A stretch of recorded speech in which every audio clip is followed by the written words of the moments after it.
Hey everyone, I have on my bench today a US stove company, USSC stove company control panel that a customer sent to me because it was reporting an error 9. If you look in your book and error 9 is either undefined or it says controller failure, I think from what I found here that the problem really is with the keypad.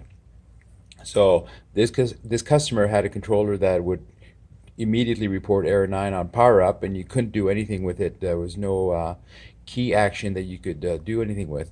So I tracked that down after a bit of time to the keypad itself.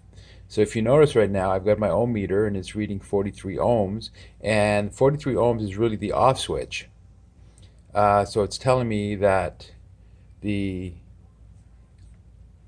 off switch is on all the time.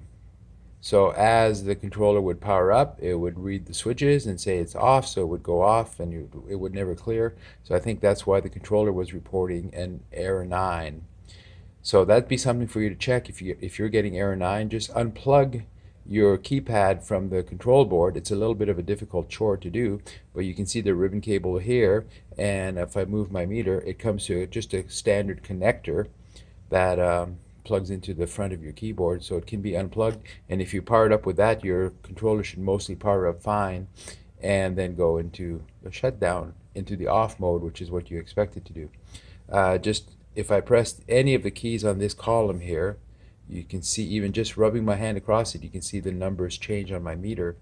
But if I press the off key, it just doesn't go clearly open. See, now it's reading 300 ohms. Or if I press these keys up here, we get totally different results when we shouldn't be getting any results at all. So that's the thing to check. Your keypad might be bad if you're getting error 9.